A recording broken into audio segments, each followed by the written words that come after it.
Welcome to this video on multiplying decimals. There's not a whole lot of difference here with what we're going to be doing, but I want to introduce to you like a clever way that can help us work some of these out without our calculator. So the first thing we're going to do is anytime we have a decimal number, what we're going to do is we're going to multiply it by a power of 10 to get rid of the decimal basically. And what that's going to do is have us just whole numbers, because we should know our times tables for just whole numbers. And then because we've multiplied by a power of 10, right at the end we'll divide by a power of 10. So I think the best way is just going to be for me to show you. So if we have 3 times 0.2, all right, we want to get rid of the decimal. So we're just going to times that by 10, okay?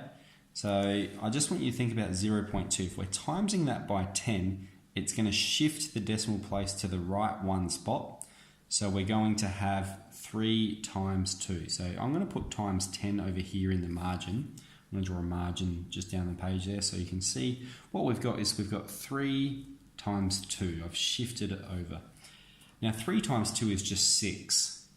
Okay, that's nice and easy. But because I timed by 10, it's no longer equal to what we started with.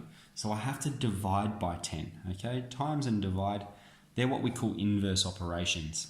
So because I times by 10 up here, I now have to divide my answer by 10, okay? So remember the decimal place is after the number, 6 divided by 10. Now we're just shifting the decimal place back to the left, okay? So our answer for this one is 0.6. Another way to think about it is I've got 3 lots of 0.2. What is that? It's 0.2 plus 0.2 plus 0.2, 0.6. Let's look at example B here, which is going to be a little bit more complex. Okay, let's draw our margin in the side here.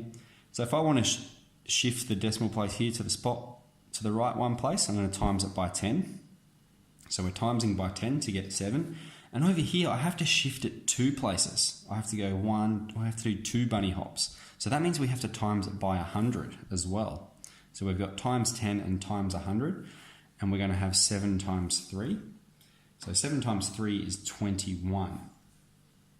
Okay, but we timesed it by 10, and we'll put our decimal place there. We timesed it by 10, and we timesed it by 100. Okay. Now 10 times 100 is just 1,000, so we multiplied it by 1,000 is what we did. So because we multiplied it by 1,000, we then have to divide our answer by 1,000 right at the end. All right, so if we're going to divide it by 1,000 to make it equal to what we started with, we have to shift the decimal place to the left 1, 2, 3 places. Okay, so let's put a 0 there. We're going to go 1, 2, 3. It's going to be here. So our answer is going to be 0.021.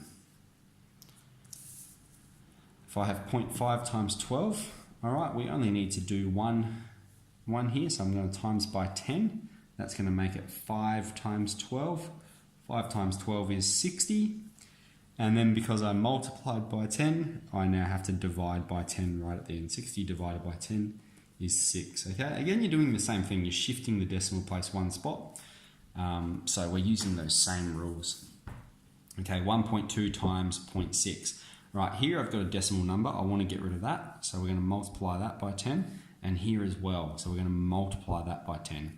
So 10 times 10, we're multiplying it by 100 is what we're doing. But if I shift it there, we're going to have 12. And if I shift it here, we're going to have 6. 12 times 6 is 72. And we'll put our decimal place there, but we multiplied it by 100 right at the start, so that means we now need to divide by 100. Okay, so if we're going to divide by 100, that means we need to shift it back 2 spots to the left. Okay, so we go 1, 2, and we'll put our decimal place there, and then we have a 0, so our answer is 0.72. So hopefully this makes a bit of sense. All right, basically you can multiply it by anything at the start, as long as you make sure at the end you divide it by whatever you multiplied it by. Okay, you've got to maintain that equality.